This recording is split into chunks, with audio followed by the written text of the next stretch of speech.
4, 3, 2. All right, we are live.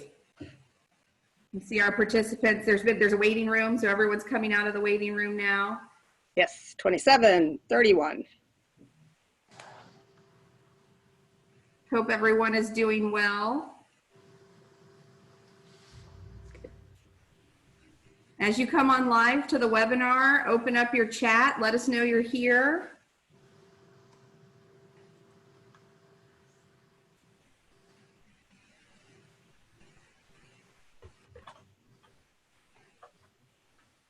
Ithaca, Palm Beach. Hey, Eric. Hey, Sarah.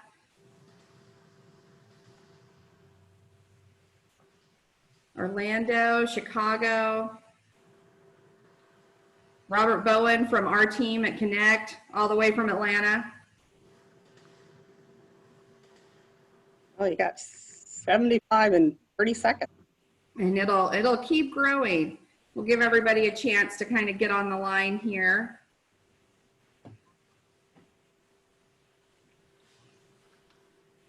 Love it.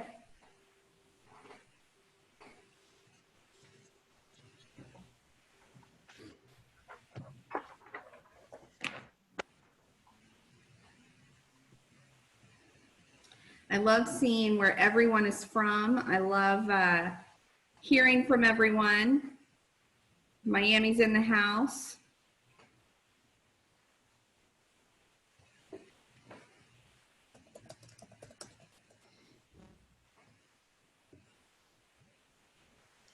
This is great. So today we're going to go ahead and get started. Everyone else will be coming in. That number's just going to keep ticking up as we go.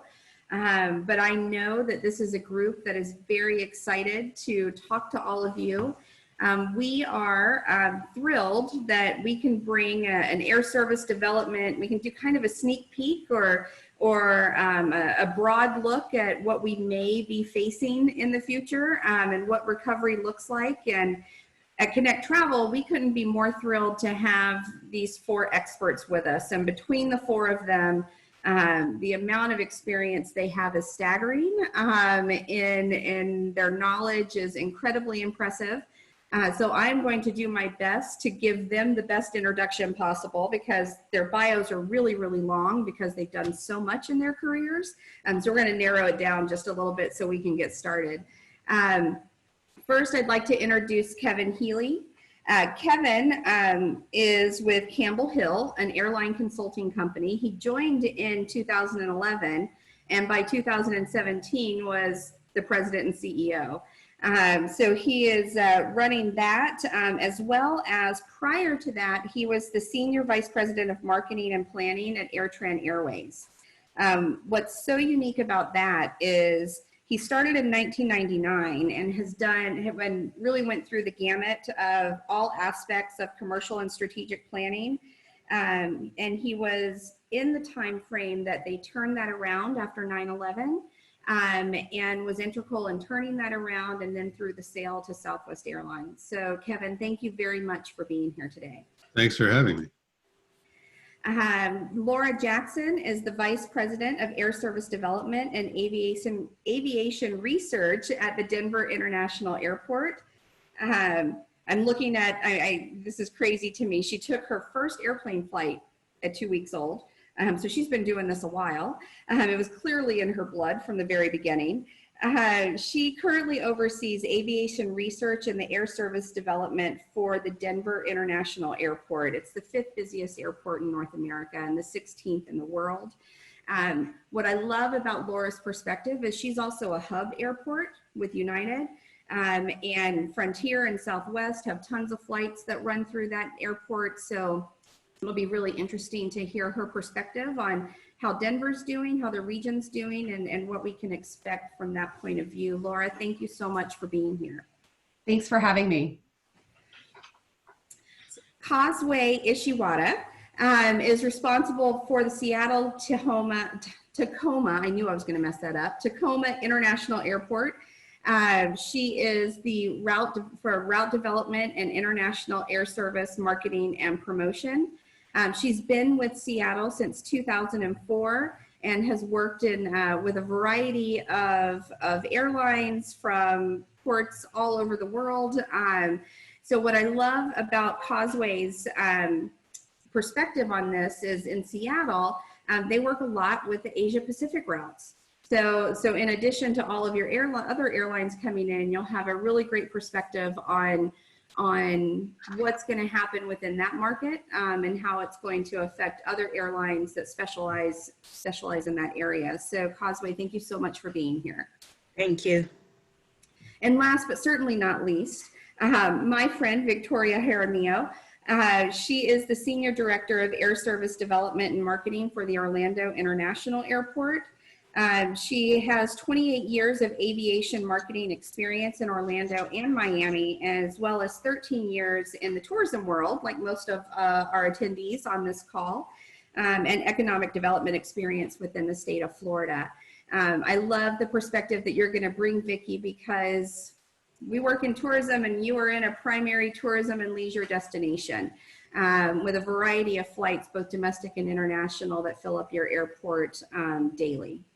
So thank you very much for being here. Pleasure. So as we go through, just a couple of quick little housekeeping notes. Make sure that you have your view set where you can see all of us in the upper right-hand corner of your screen. You'll be able to change that. The chat screen is enabled. Please feel free to ask us questions either through the chat screen or down at the bottom of your screen. You'll see a Q&A button, and we'll be monitoring that as well. And you can click on that and ask us any questions that you would like. As with all of our previous webinars, we want this to be more personal. We want this to be conversational. We want this to help you and answer any questions that you have that our panelists might be able to cover for you or pull on past experiences. So thank you to everyone attending for being here today. I think I read some bios, but White, I'm going to let all of our panelists talk a little bit about ultimately how you're doing right now. We always start off with just saying how you're doing, how the airport's doing. Kevin, how your company's doing, and kind of what the forecast is that you're looking at there. So Kevin, let's start with you. It's hard to say you're doing well in this environment, but it is an interesting challenge. We do a lot of, we have clients that are both airlines, airports, regulatory, and some litigation type work around airline economics. So right now it's just trying to read the tea leaves of what are the likely scenarios, or what are the potential scenarios that and various impacts. So busy in a way that no one ever anticipated. No, I don't think anybody could have. I think we've heard that time and time again, and we'll be very interested to come back and see what your tea leaves have told you. So we'll circle back to that one. Laura, how are you doing? You know, under the circumstances, I think the air service team in Denver is doing as well as can be expected. I have not been to Denver International Airport since March 7th, when we held an inaugural gate event for our new flight to Nassau in the Bahamas, our first ever flight to the Bahamas. And so that was a celebration, and have not been able to go back to the airport since that time due to orders to work from home here in Colorado. So I do look forward to the day that I can go back to the airport. Hopefully that's sooner rather than later. Kazue, how's Seattle? Thank you very much. I hope everyone's staying healthy, first of all. And I think all things considered, we are fortunate for what we have. But just as my industry colleagues are feeling, to see all of the air services that we work so hard to gain to disappear in just a few weeks period of time is heartbreaking. And we spent, well, in my case at least, over 15 years working with all those airlines, and we celebrated their arrival and worked together to promote the services, travel industry, destination marketing, everybody. And we know they'll be back, but to see no tails at our airport is quite heartbreaking. So considering that hardships, I think we're staying well, but I think we do need to stay put here, and then we already are starting to plan for what to do when things hopefully will come back soon. Absolutely. And to piggyback what Kazue said, I mean, we've worked so many years to bring in a new service because a new international route can take 2 years to 12 years or more sometimes. And so when you've given your blood, sweat, and tears to bring in this air service and to see it really disappear almost overnight, I mean, it happened so quickly, and it's going to take a while to have the confidence to bring back some of that service. So it's actually really air service redevelopment because we've got to re-get what we had before. Right. So I think that, you know, talking, that brings up some really, we're saying that flights, you know, disappeared overnight or over the last 2 weeks. How has, in real talk, I mean, we know it's not going to be an uplifting answer, but how has your capacity changed? Well, in the case of MCO, our numbers, because this would have been around post-spring break as well as Easter, we're down about 95% as far as the passenger traffic. We did have pre-COVID 150 destinations that we had served between domestic and international. Now we're down to 50. So the internationals pretty much are gone for the most part. And so we still have service to 50 domestic destinations. I think what we're seeing in Denver, Vicki talked about the demand is down 95%, and so we're seeing the same. But in terms of supply, the airlines aren't really keeping up yet in terms of what they're filing in the schedules. So for April, year over year, Denver's only down 43% in capacity, but we know that's not really the case. We're seeing hundreds of day of canceled flights because the schedules just haven't been able to keep up with the rapidly changing situation. So I think once we see May as airlines, you know, understand a little bit more about where demand is, which is extremely low, that supply will catch up with the demand that we're seeing right now. So it's very similar for us. The actual data from March 2020, we have 56% less passengers than a year before, and that's the month of March. The first week of March was close to normal. So it just was very quick after that. I was still going to the office at the time, and every day as I leave the office, go through the terminal, it just looked quieter and quieter, basically gone, and ghost town in mid-March. So we know that it's right now, when I talk with airlines, what they have left, they only have single-digit load factor. And when it's more than 10%, they think it's rare and it's that bad. For international, normally we say something like we have 29 international destinations at our airport that we serve. Well, we actually miraculously still have a few flights remaining, mostly to serve the repatriation. So Tokyo service by Delta and Seoul are still there, and Japan Airlines last flight was yesterday. British Airways London flight was last week, was the final one. And we don't know when they'll come back. They have dates, but each month they push it back. So it's quite similar, and we basically think 90%, 95% are gone right now. Got it. Kevin, is this, like from a global perspective, is it kind of the same way across the U.S. or globally? Does this percentages kind of look the same? Yes, what you're seeing from the U.S. International capacity, when you measure it in terms of seats, is down about 90%.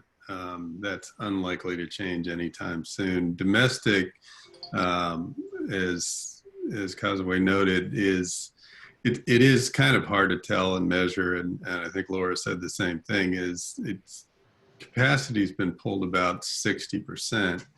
But I think in, the day of or day before type cancellations aren't reflected in advanced schedules, and you're operating at levels significantly below that.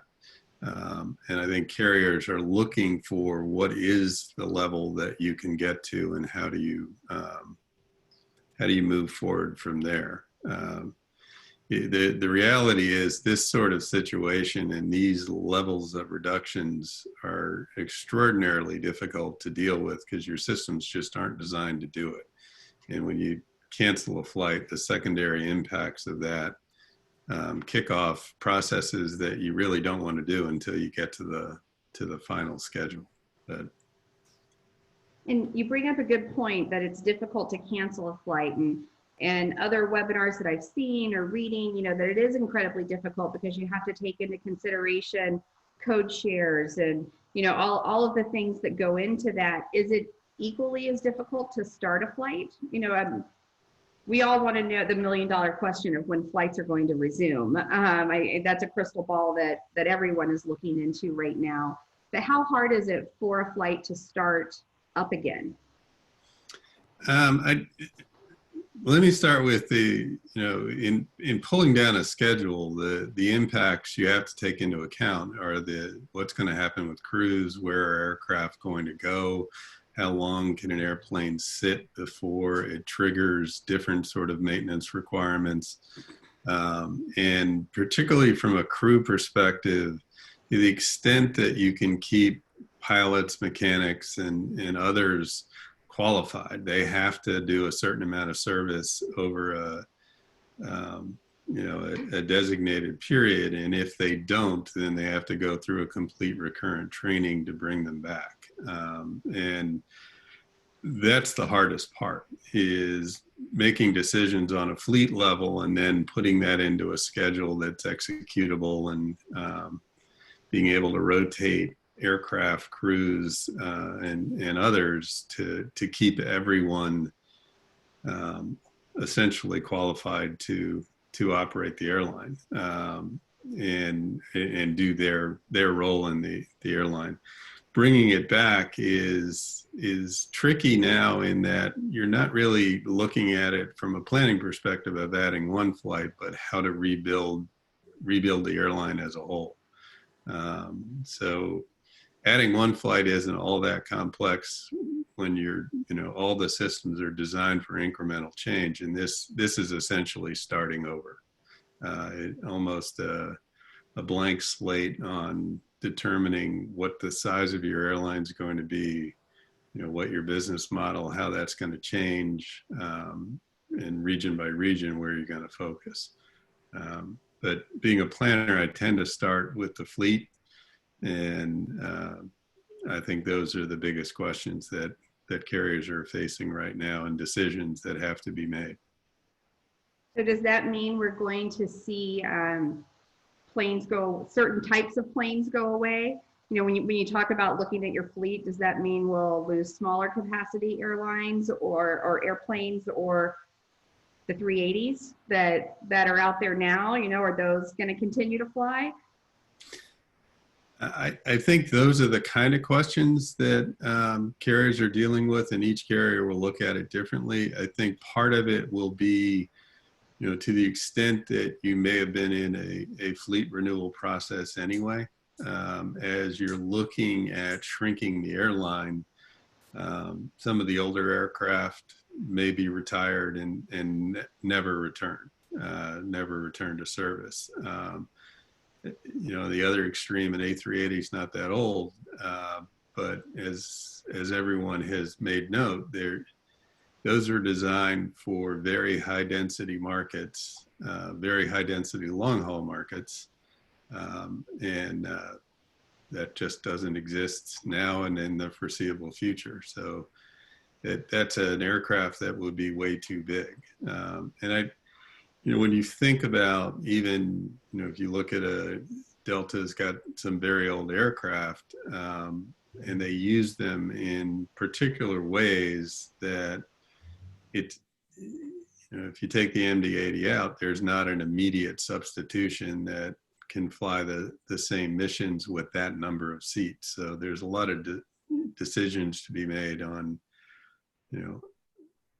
for each carrier, what is it that you want to do. And you can't point at a single aircraft type or or age necessarily and say those are the ones that you get rid of, but you tend to look at the oldest, least efficient, and then determine what's the cost of taking them off the books. And as soon as you do that, there's a whole bunch of other things that would happen to labor agreements and other sort of things that you have to manage through, which aren't normally things that you do quickly. Understood. Can you give us, and I think Kevin, you might be the best person to answer this question, and please, Kazue, Vicki, and Laura jump in. Can you give us an overview of the CARES Act and kind of how it affects airlines, airports, routes, anything like that? Sure, I could certainly do the airline part of the CARES Act, because the CARES Act covers almost the entire economy, but from an airline perspective, and then I will defer to the airports for the airport portion. The $25 billion is primarily designed to keep crews employed, and it's allocated based on a ratio of payrolls for carriers based on last year. And so, in some ways, a carrier that was growing rapidly is not going to get as much as they might have otherwise. The big issues really were the warrants and the impact from the grant, what portion of that is repayable, and the equity impact that airlines would face if they accept those terms. Most will, and I guess, worry about the dilution later. But the government could, will be one of the larger shareholders in all the large carriers, all the majors anyway. The service agreement or minimum service requirement as part of the act is essentially to ensure that there's some level of access to the overall network across the country. And I actually commend DOT on doing a good job of setting a minimum that was reasonable and can largely be met. My initial thought was, given the extent of this crisis, a solution similar to what was done following PATCO, and I should point out that I was actually not in the industry. I'm not that old, but was still in school at that point. But the carriers essentially got together and with DOT and FAA oversight for antitrust, determine who should fly where in order to get as large of the network coverage as possible. And I think DOT at least gave them enough flexibility to be able to do that. And it won't add an extra burden. So it is a good, quick solution, and I think pretty well handled. Perfect. Does that pretty much cover it? Anything from the airport side of things when it comes to routes or service? But primarily is keeping the crews paid and working. So in my mind, that means that they'll be ready to go when a flight starts. There won't be that build up as long as that build up. Do I have that right? Well, for the CARES Act for the airport is going to be a little bit different. I mean, in the sense that part of it goes for debt service as far as helping the airports.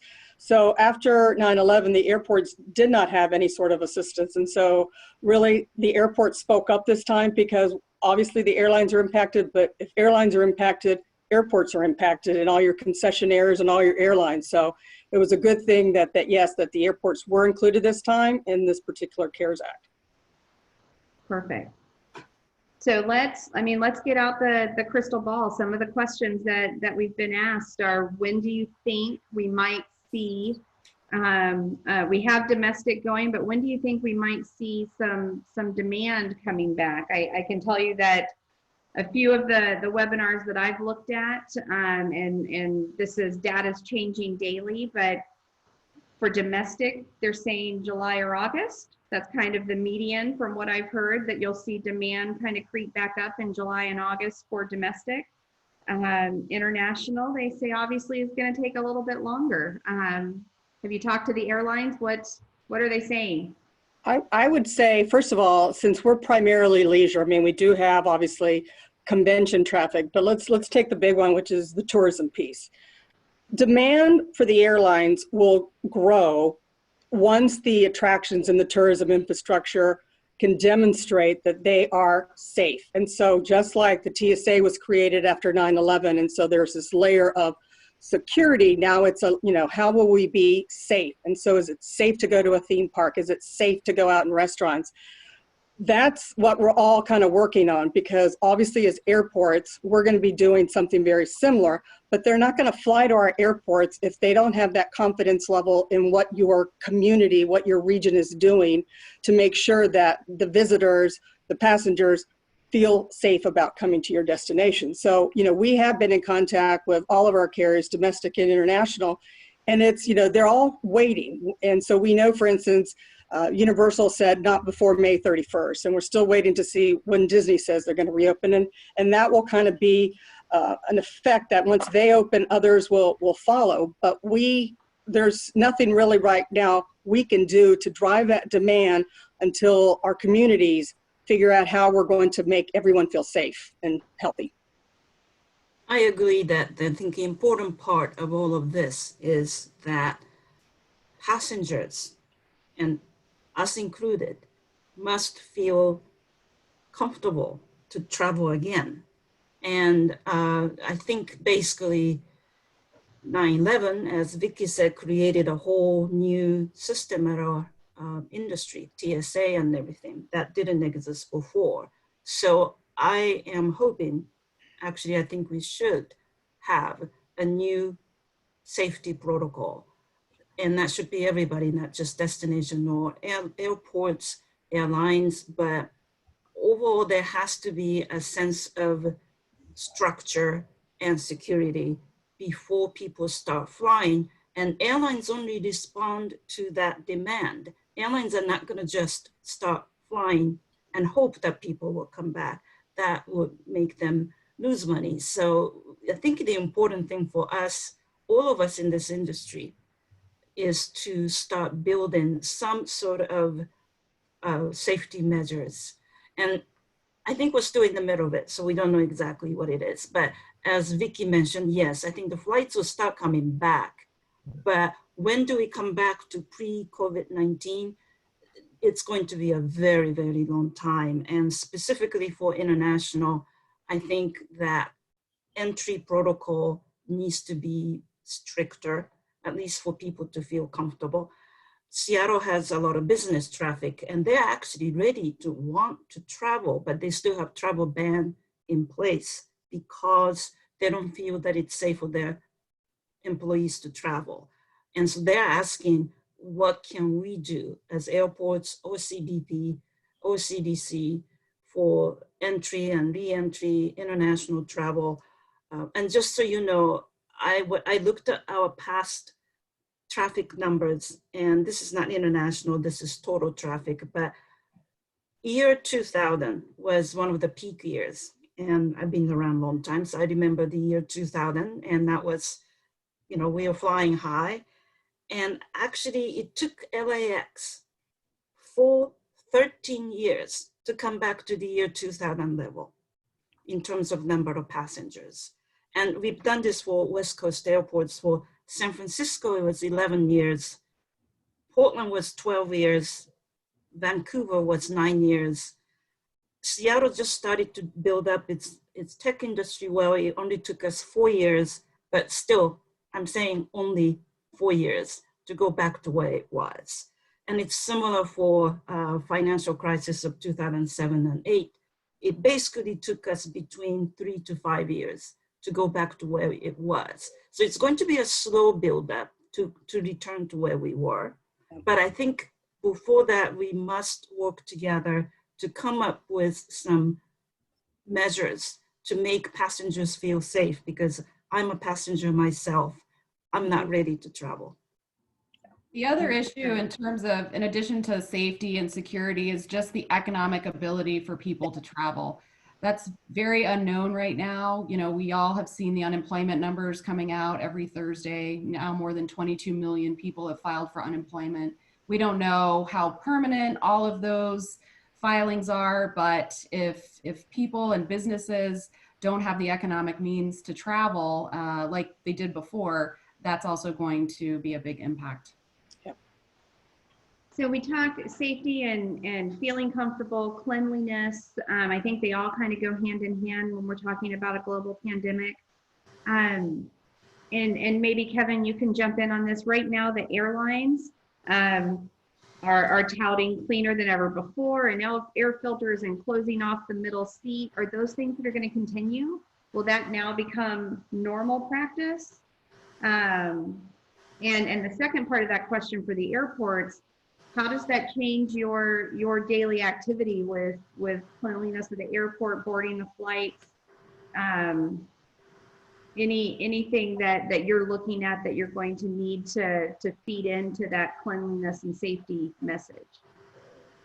Right. It's hard to compare this. I mean, it's natural to compare it to 9/11, and then in other ways, it's different. I think the economic impact, as Laura noted, is far beyond 9/11 in that the challenge of 9/11 was the safety component, and that was solved relatively quickly by putting locks on cockpit doors, changing protocols, other sort of things like that. And it was somewhat isolated. And then there was, we evolved into the TSA having oversight and then actual responsibility for screening and such.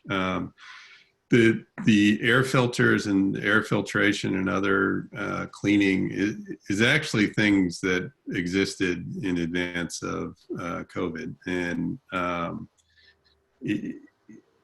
so I don't know that you're going to see significant changes in the protocols there, but you probably talk more about changing, cleaning airplanes and filtration systems than anyone really ever wanted to know about. To me, to unleash demand and really, what you're likely to see is as testing becomes widespread and you have an understanding of who may have immunity. So it would be both testing for the virus actively and then blood tests that would let you know whether or not you have the antibodies and other sort of things like that.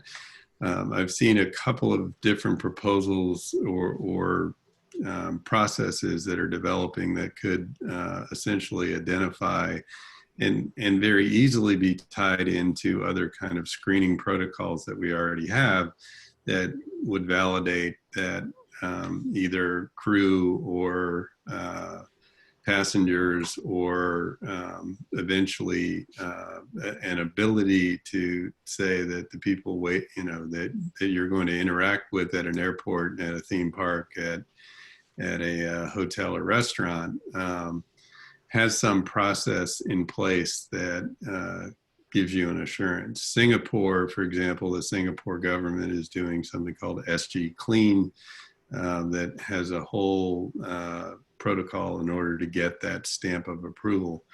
The chief concern is you can't really wait until all that is in place before you begin a return to normal. And I think that's going to be the balance of how quickly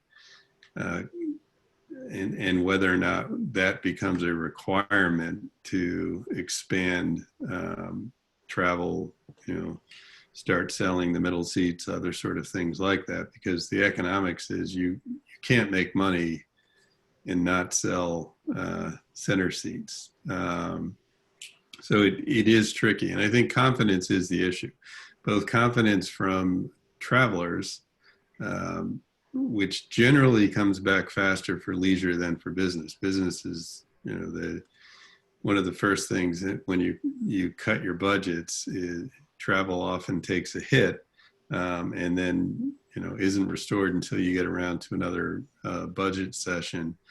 But also confidence for airline planners that go to, where's the demand? As many of the ones that we talk to you can put the service back, but you're not sure that there's going to be demand there. And you know, when they're talking about advanced bookings today, a good looking advanced booking is that they're not canceling down. So it has nothing to do with new bookings because there really aren't any. It's when, you know, how many people are sticking in and thinking, well, maybe I will try to fly in the summer. Let me just bring up a point that I think both with Seattle and Denver, as well as Orlando and other airports across the world, since it's, you know, travel is slowed down to a trickle, we're taking advantage of the downtime to really do some serious cleaning. We're clean anyway, but now we're the most we've ever been. We're sparkling clean. So know that we take that very seriously. But internally, we are looking at different systems as far as how do we approach this now? Because after 9/11, a lot of the airports had to retrofit their security areas. And, you know, concessions, a lot of it was before you went through security. And so a lot of things had, you know, changed as new airports were designed. You know, we've looked at, all right, how do you space out your ticket counters and how do you space out the different lines in order to be able to have this social distancing or to make people feel comfortable? So you only have so much real estate and you've got to decide how best to do it. So we're looking at all the different processes and how we can improve it and make it safer. And Kevin, you talked a little bit about testing, you know, as testing becomes more prominent. And Vicki, you mentioned you're talking about social distancing. Is anybody talking about temperature checks? You know, as you're going to go through security, and are there going to be temperature or thermal screenings? It's certainly something that is being discussed. I mean, there's a company that has come up with a way of integrating into an app a third-party test to be able to demonstrate that you either have the antibodies or you know, have been tested and you don't have COVID, that sort of thing. Which, you know, if you think about an ability to say with confidence that this person is safe, could be integrated with other sort of security checkpoint protocol that means you don't have to have a temperature check or other sort of thing like that, similar to a TSA pre or global entry type, you know, pre-vetted traveler that could be integrated into current processes. The good news is a lot of the touch points aren't necessary anymore when you think about mobile boarding passes and other sort of things where you don't have to exchange things. There's a less face-to-face interaction in processes today, but there's still the question of how do you deal with lines. It would be a nice problem to have in the near term, but I would expect that there'll be different ways that you modify processes, and as testing and verification gets out there, you could utilize the passenger profiles, other sort of things. As much as people would be hesitant to say, well, I don't want to share too much information, things even like Real ID is beginning to embed data into your identification. So we're kind of moving in that direction. How far it goes remains to be seen. And again, my chief concern is you have to be able to do things incrementally and not wait until you have a perfect system in place or you'll never get off the ground. We've had a lot of questions on who pays for the improvements. Obviously there's costs associated with them. So is it the airlines? Is it the airports? Is it fees for passengers? If the middle seat isn't booked right away, there are less people on flights and a higher ticket price. Any insight on that? Well, sometimes from Washington, what you get is unfunded mandates where they want you to do things and there's no funding for it. So sometimes, obviously airports, after 9/11 had to work on that and eventually got some reimbursement. But there are, if DHS, Department of Homeland Security, comes down and says, all right, this is what airports need to be doing.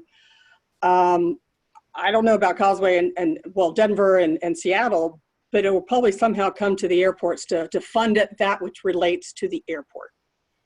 It was that way with 9/11. We built without cost new checkpoints and things like that. Now, of course, whether that gets staffed is not under our control, but we have, basically took on the cost.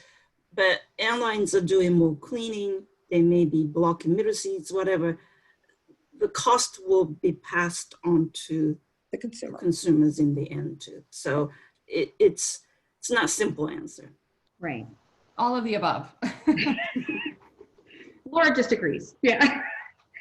So quick, I'm going to go back to recovery for just a minute. And I think we all agree that domestic looks like it's going to come back. It'll be the first to come back as demand comes in.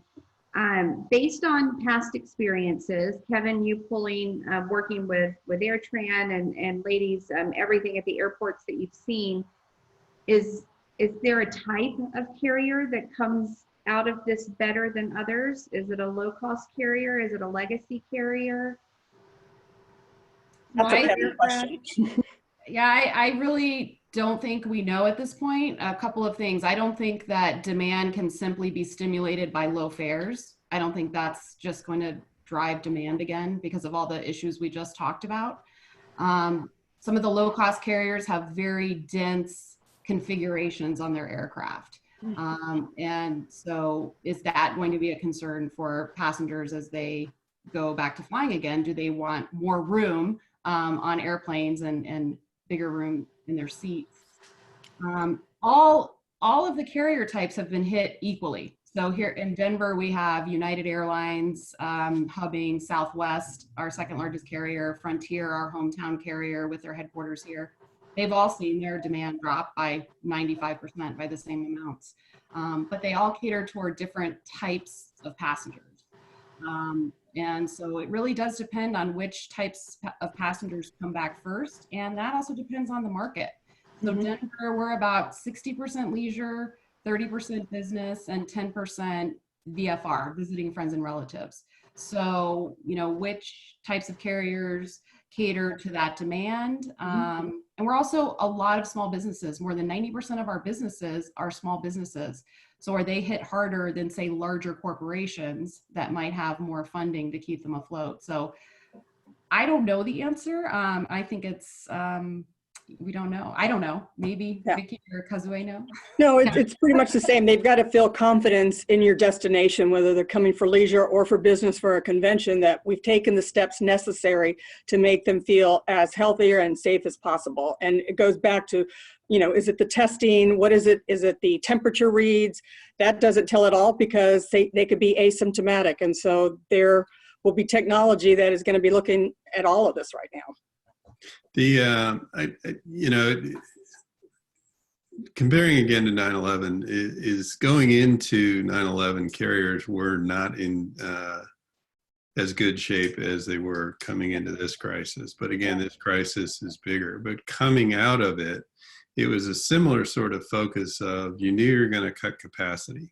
And the number ended up being about 80% of pre-9/11 capacity, and as everyone noted, it took more than a dozen years to get back to the pre-9/11 levels on the whole. But the carriers who will do the best are the ones who can keep their cost as much in line with capacity reductions as possible. And at the time, that meant post 9/11, could you get your costs down by 20% to match capacity, and therefore keep your cost per ASM, CASM, or costs in line with the capacity level that you're putting out there. This is much, much harder in that you're looking at 50, 60% cuts in capacity, and your unit costs are going to go up. So how do you adjust, and which carriers are going to be able to, keep keep their relative cost position in line the best.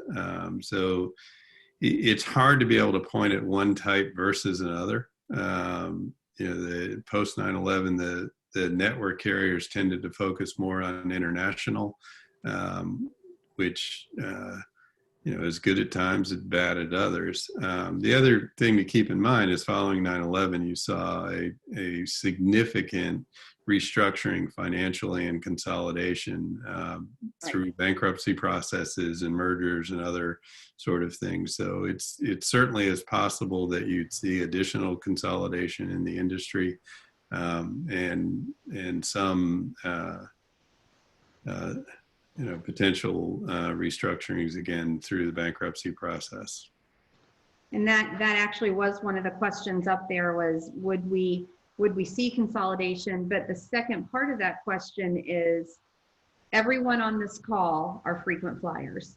Do you foresee or has it happened in the past that mileage programs have changed, not offering those frequent flyer miles or using those miles anymore during a recovery time? I will tell you, the one thing you can be sure of is the frequent flyer programs will stay. They're incredibly effective. In just my own experience at US Air, when we had gone through a series of completely unrelated incidents and accidents, and there was actually a Times expose that had a bigger impact on demand than the 5 crashes in 5 years. And the argument was, well, how do we get people back, and whether or not we should offer discounts and such. And at the time I said, well, let's just do double miles, because you're going to offer a 25% discount because someone's in fear of their life with that. And double miles, everyone at that point, no one had ever done it. And I remember the finance folks saying, well, that's going to grow our liability. And I said, well, that'd be a good problem to have, because otherwise we're going out of business. And, we had tried sending pilots out to give confidence speeches and such. And when we did double miles, business travel returned overnight. And that was early, before you even really monetized the program. So that they're incredibly effective and good revenue streams. So that's not likely to change at all. And in fact, you'll rely more on your FT program as a guide going forward. And those programs are now, parts of global alliances. So they're not going away. And you've noticed that the 3 majors have already extended their existing status for their travelers until through 2021, I think I saw.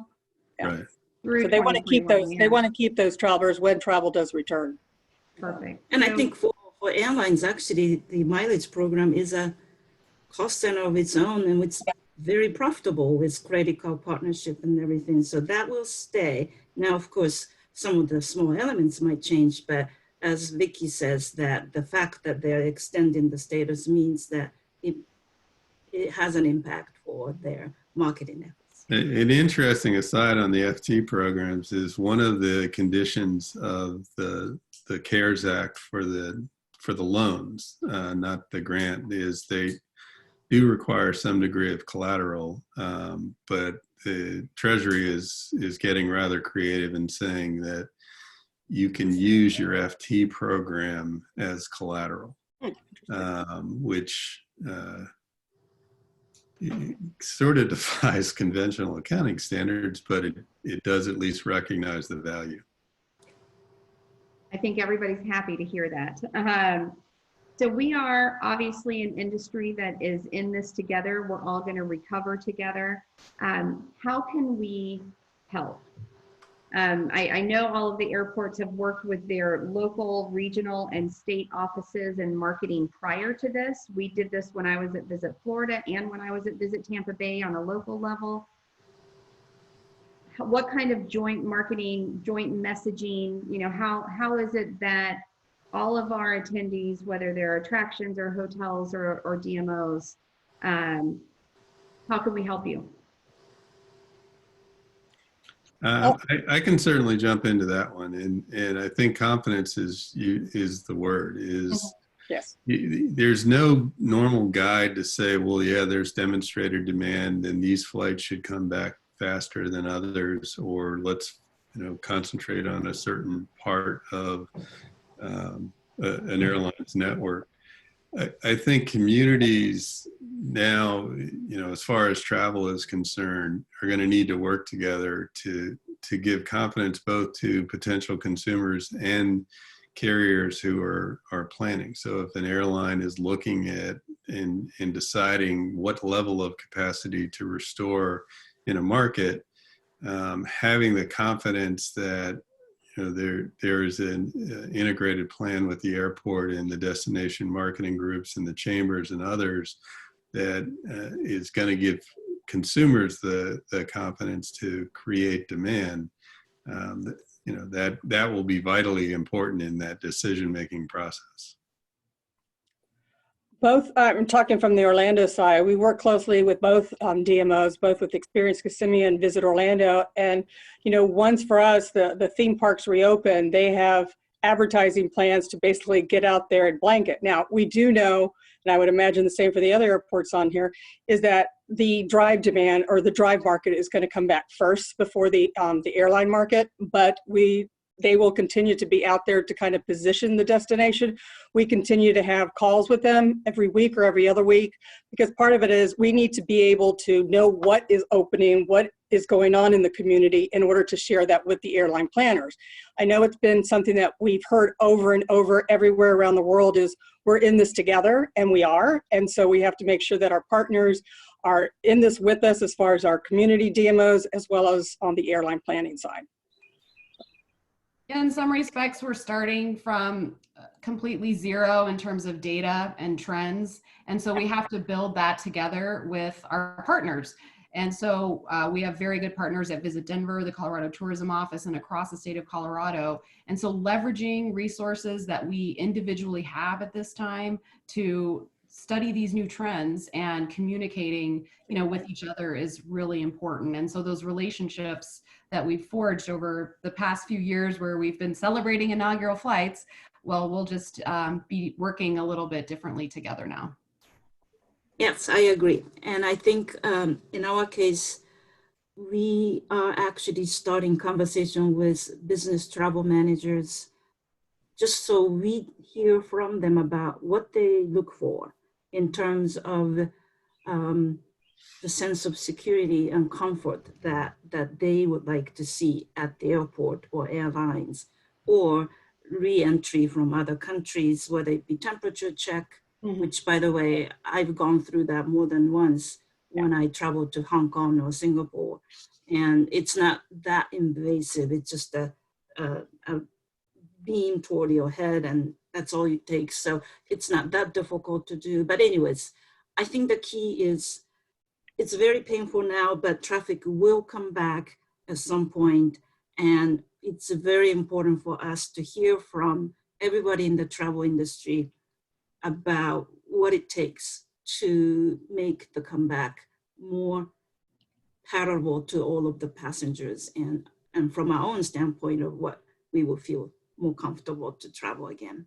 So there's a lot we can do, and we are talking about having some online meetings to discuss ideas about what we could do. Our airport has over 200 hand sanitizer stations now. It's a small things, but every place you go through, you can clean your hands, basically. So any ideas that anybody has, I think would be very helpful. That's wonderful to hear, and I know that all of our attendees on the call, we've heard these with conversations with tour operators, conversations with other marketers. We all know that we need to work together locally, regionally, and through our state and globally to make sure that we're all moving the recovery as quickly as we possibly can. We are almost out of time, and there are so many questions that we haven't gotten to, but I will make sure that we get answers to those in a follow-up email to everyone on the call. So I'm going to ask a couple of questions here. I'd like all the panelists to weigh in. What keeps you up at night right now? Well, for Short me, answer is what doesn't. What doesn't? go ahead, Kevin.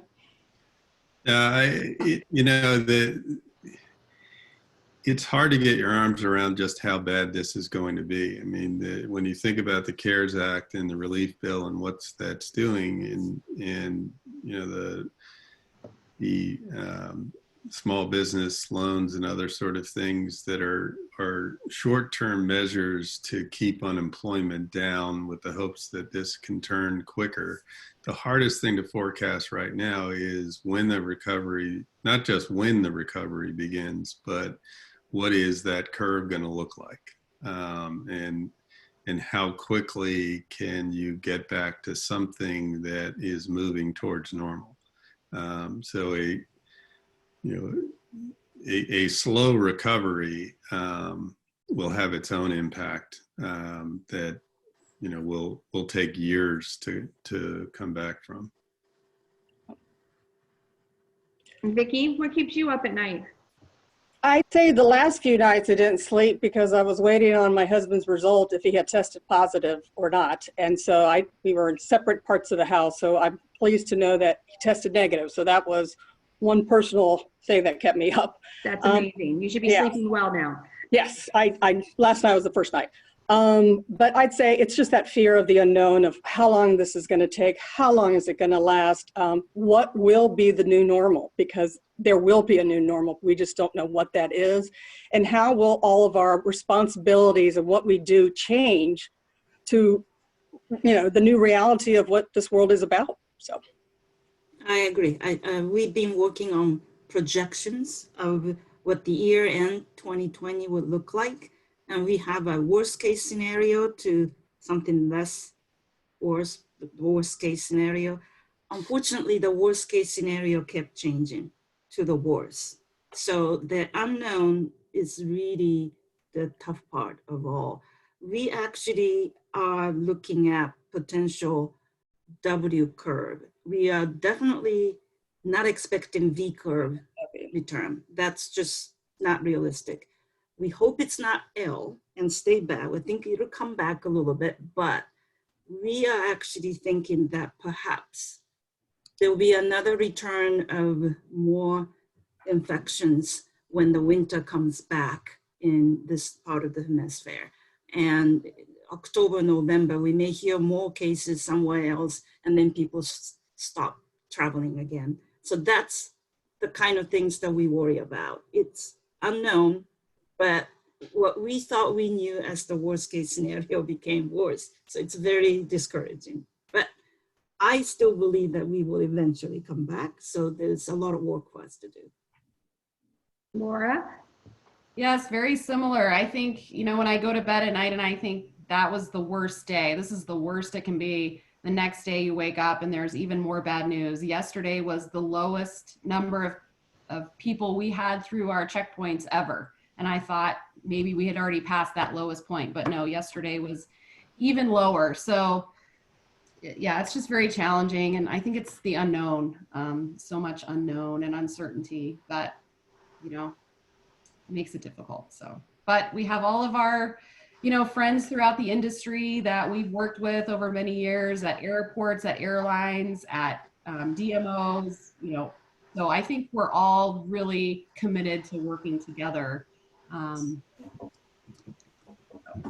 I would agree with that. I was going to wrap things up and end it on the note of, we've said it many times that we're all in this together and recovery is going to come through us working together. So I would urge anyone on the call to work regionally, work locally, contact your local CVBs, your regional and state offices, and through that also include your airports in that. They are working hard to get services started again and to work with airlines to move this forward. So get in touch with everyone and work on this as a group and a region, so we can grow and recover out of this as quickly as possible. I promised everyone that we would keep it to an hour, and we have hit an hour right now. And I know our panelists can see questions. There are questions we didn't get to. We will get these answered for you. This session is being recorded, and we will have it uploaded to our YouTube channel by the end of today, and we'll have that link out to everyone. To all of our panelists, thank you so much for spending time with us. I know that we just hit the very top of the iceberg here. There's so much more we could be talking about. And if you're agreeable, I would love to have a follow-up session in another 3 weeks or a month, and let's see where we are then compared to where we are now. And let me just finish one thing. I know that the destinations, a lot of people want to hear from the airlines as far as what are they thinking. And nobody from the airline wants to really come out and say when, because we don't know. And so it's a moving target. Is it in 2 weeks? Is it in 2 months? And so nobody wants to be able to go out and say it's going to be X date, because nobody knows what that X date is. So, you know, we as airports are doing our best to maintain those relationships to hopefully get them restarted when the time is right.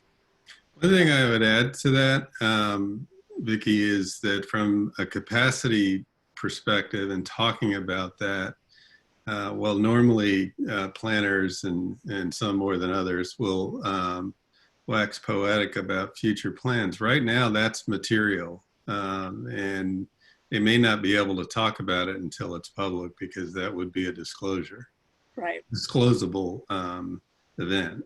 So it's kind of tricky. Well, again, thank you very much for your time, and I look forward to continuing this conversation in 3 weeks or a month's time to see where we are now, and kind of a follow-up, and see what else we can do to help as we all get through this together. So thank you very much for your time, and I hope everyone stays safe and healthy and has a wonderful rest of the week and weekend. Thank you. Thank you.